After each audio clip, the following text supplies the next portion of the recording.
오늘 우리가 만날 이야기는 특별합니다. 한 프랑스 영화 평론가의 시선을 통해 바라본 한국 영화의 진짜 모습, 그 속에 담긴 우리의 이야기를 들어보겠습니다. 세계가 인정하고 세계를 움직이고 있는 K-무비의 힘. 그 중심에는 우리가 살아온 삶과 우리의 정서가 고스란히 녹아 있습니다.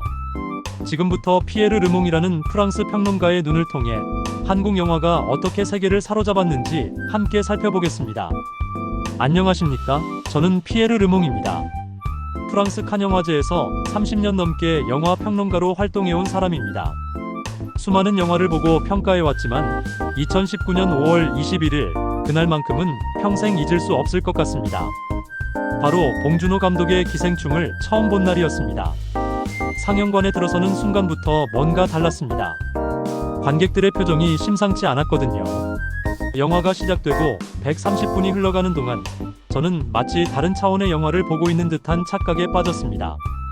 이건 단순히 가난한 가족과 부유한 가족의 이야기가 아니었습니다. 계단 하나하나, 냄새 하나하나가 모두 상징이 되고 메타포가 되어 인간 사회의 민낯을 적나라하게 드러내고 있었습니다. 가장 놀라웠던 건 이 영화가 보편적이면서도 지극히 한국적이라는 점이었습니다.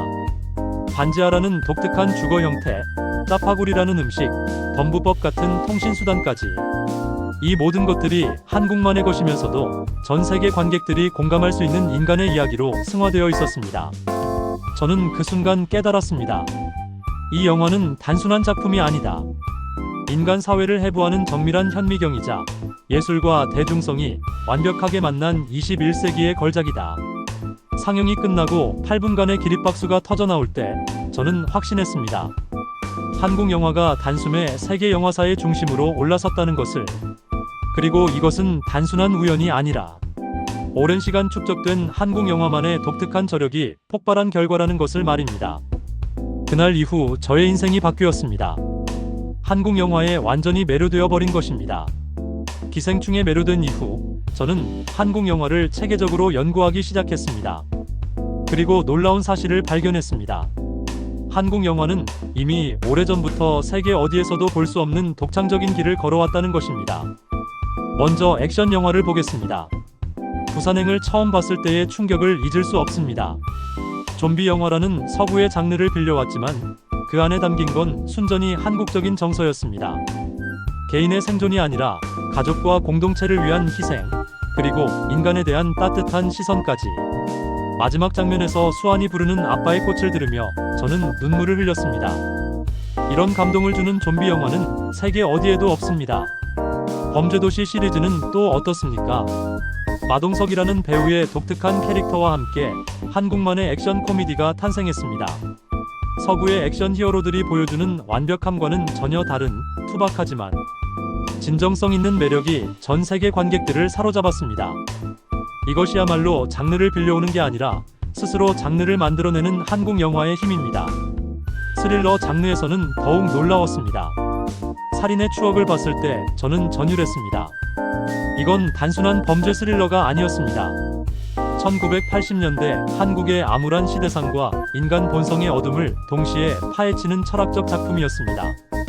송강호의 연기를 보면서 저는 깨달았습니다. 한국 배우들은 연기를 하는 게 아니라 그 인물로 완전히 변신한다는 것을. 추격자, 아저씨, 신세계로 이어지는 K-스릴러의 계보를 보면서 저는 한국만의 서늘하면서도 인간적인 스릴러 미학에 완전히 빠져들었습니다. 사극에서도 한국의 저력은 대단했습니다. 명량을 보면서 저는 소름이 돋았습니다. 이순신이라는 한 인물을 통해 민족의 혼과 불굴의 의지를 보여주는 장면들은 가히 서사시적이었습니다. 한산에서 보여준 전투 시퀀스는 할리우드 못지않은 스케일과 완성도를 자랑했습니다. 하지만 거기엔 단순한 볼거리를 넘어서는 깊이가 있었습니다. 나라를 지키려는 간절함, 백성을 생각하는 리더십, 그리고 절망적인 상황에서도 포기하지 않는 정신력까지. 이 모든 것이 한국인의 정신적 DNA 속에 각인되어 있다는 걸 느꼈습니다. 한국 영화를 깊이 파고들수록 기술적 완성도에 대한 놀라움도 컸습니다. 처음엔 스토리텔링의 힘에만 주목했는데 시각적 완성도 역시 세계 최고 수준이라는 걸 알게 되었습니다. 승리호를 봤을 때의 충격은 이루 말할 수 없었습니다. 이건 한국의 스타워즈다. 이게 제가 상영 직후 노트에 휘갈겨 쓴 첫 번째 감상평이었습니다. 2092년이라는 미래 설정, 우주를 배경으로 한 스케일, 그리고 무엇보다 그 모든 걸 뒷받침하는 놀라운 비주얼 이펙트까지. 이게 정말 한국에서 만들어진 영화인가 싶을 정도였습니다. 하지만 더 놀라웠던 건 기술적 완성도 뒤에 숨어있는 철학이었습니다. 승리호의 주인공들은 전형적인 헐리우드 히어로가 아니었습니다. 각자의 사연을 가진 조금은 찌질하고 인간적인 캐릭터들이었습니다. 돈을 벌기 위해 우주 쓰레기를 수거하는 사람들의 이야기를 통해 환경 문제와 계급 문제까지 다루고 있었습니다. 이런 메시지를 담으면서도 시각적 스펙터클을 놓치지 않는 균형 감각이야말로 한국 영화의 진짜 저력이라고 생각했습니다. 촬영과 편집 기술도 세계적 수준입니다.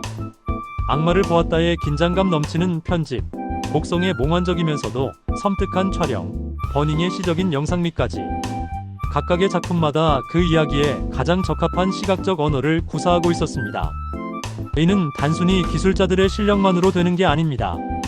감독과 스태프들 간의 깊은 이해와 소통, 그리고 작품에 대한 열정이 있어야 가능한 일입니다. 음향 기술도 빼놓을 수 없습니다. 기생충에서 반지하 물소리의 섬뜩함, 부산행에서 좀비들의 으스러지는 소리까지 모든 사운드가 단순한 효과음을 넘어서 이야기의 일부가 되고 있었습니다. 이런 디테일한 완성도를 보면서 저는 깨달았습니다. 한국 영화인들은 단순히 영화를 만드는 게 아니라 예술 작품을 빚어내는 장인들이라는 것을. 이제는 헐리우드에서도 한국 기술진들을 찾고 있습니다. 작은 나라라고 무시하던 서구 영화인들이 이제는 한국에게 배워야 할 때가 온 것입니다. 이건 단순한 기술의 문제가 아닙니다. 완벽함을 향한 끝없는 노력과 열정, 그리고 이야기에 대한 깊은 이해가 만들어낸 결과입니다. 기생충이 아카데미상을 휩쓸고 난 후 저는 놀라운 변화들을 목격하기 시작했습니다. 이는 단순히 한 편의 영화가 성공한 차원을 넘어서는 문화적 혁명이었습니다. 제가 가끔 강의하는 소르본 대학에서 가장 먼저 변화를 느꼈습니다. 한국어 수강 신청이 폭발적으로 늘어난 겁니다. 그런데 학생들의 동기가 예전과는 완전히 달랐습니다. 단순히 K-팝 가사를 이해하고 싶어서가 아니라 한국 영화의 대사와 표현을 원어로 듣고 싶다는 학생들이 대부분이었습니다. 반지하가 정확히 뭔가요? 짜파구리는 어떤 음식인가요? 왜 한국 사람들은 냄새에 그렇게 민감한가요? 이런 질문들을 받을 때마다 저는 깨달았습니다. 한국 영화가 단순한 오락거리를 넘어서 한국 문화를 이해하는 창구가 되었다는 것을. 더 놀라웠던 건 리메이크와 오마주의 물결이었습니다. 올드보이는 이미 스파이크리에 의해 헐리우드에서 리메이크되었고, 수상한 그녀는 중국, 일본, 베트남에서 각각 자국 버전으로 만들어졌습니다. 하지만 원작을 뛰어넘는 작품은 나오지 않았습니다. 이는 한국 영화만의 독특한 정서와 미감이 얼마나 특별한지를 보여주는 증거였습니다. 할리우드 감독들의 변화도 인상적이었습니다. 마틴 스코세이지는 박찬욱의 시각적 스타일을 공개적으로 찬사했고, 크리스토퍼 놀란은 봉준호의 스토리텔링 기법에 대해 연구한다고 말했습니다. 이들이 한국 감독들의 연출법을 오마주하는 장면들을 보면서 저는 확신했습니다. 이건 단순한 유행이 아니라 한국 영화가 세계 영화 문법의 새로운 기준이 되고 있다는 것을. 넷플릭스 같은 글로벌 플랫폼에서도 변화가 뚜렷했습니다. 킹덤, 종이의 집 코리아, 지옥, 오징어 게임까지 한국 콘텐츠가 글로벌 차트 1위를 차지하는 게 이제는 자연스러운 일이 되었습니다. 그리고 이 모든 작품들의 뿌리에는 한국 영화에서 축적된 스토리텔링의 DNA가 있었습니다. 가장 인상 깊었던 건 프랑스 영화제들의 변화였습니다. 칸을 비롯해 각종 국제영화제에서 한국 영화에 대한 관심이 폭발적으로 늘어났습니다.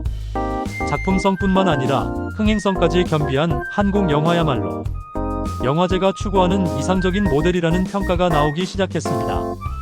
이제는 한국 영화가 없으면 영화제가 완성되지 않는다는 말까지 나올 정도입니다. 수년간 한국 영화를 연구하고 분석하면서 저는 하나의 결론에 도달했습니다. 한국은 영화가 단순한 산업을 넘어서 삶의 일부인 나라라는 것입니다. 한국 관객들의 열정은 정말 대단합니다. 개봉 첫날부터 극장가에 줄을 서고 SNS에서 열띤 토론을 벌이고 배우들의 연기 하나하나에 진심 어린 반응을 보입니다. 이런 관객들이 있기에 감독들과 배우들도 더욱 치열하게 작품에 임할 수 있는 것입니다. 관객과 창작자 간의 이런 선순환 구조야말로 한국 영화의 가장 큰 자산입니다. 감독들의 집념도 남다릅니다.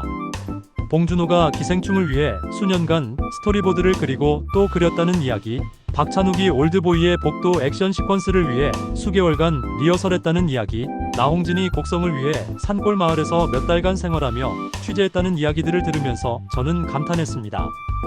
이들은 단순히 영화를 만드는 게 아니라 자신의 모든 것을 작품에 쏟아붓고 있었습니다. 배우들의 혼도 특별합니다. 송강호의 자연스러운 연기, 최민식의 강렬한 카리스마, 전지현의 우아한 매력, 이병헌의 섬세한 감정 표현까지 각각의 배우들이 보여주는 연기는 단순한 기술을 넘어서는 예술의 경지에 있습니다. 그리고 이들은 모두 한국적인 정서를 바탕으로 하면서도 세계적인 어필을 할 수 있는 독특한 매력을 가지고 있습니다. 하지만 무엇보다 중요한 건 한국 영화 속에 담긴 진정성입니다. 가족에 대한 사랑, 공동체 의식, 불의에 대한 분노, 약자에 대한 연민까지 이 모든 가치들이 한국 영화의 DNA 속에 깊이 각인되어 있습니다. 그래서 한국 영화는 단순히 재미있는 것을 넘어서 감동적이고 오래도록 기억에 남는 것입니다. 저는 프랑스인으로 태어났고 프랑스 문화 속에서 자라났습니다. 하지만 한국 영화를 사랑하게 된 이 순간만큼은 한국인의 심장으로 뛰고 있다고 자신있게 말할 수 있습니다. 기생충을 보며 계단의 의미를 생각하고, 부산행을 보며 가족의 소중함을 느끼고, 명량을 보며 리더십의 참모습을 배웠습니다. 이것이야말로 진정한 문화의 힘이 아닐까요? 한국의 여러분들께 말씀드리고 싶습니다.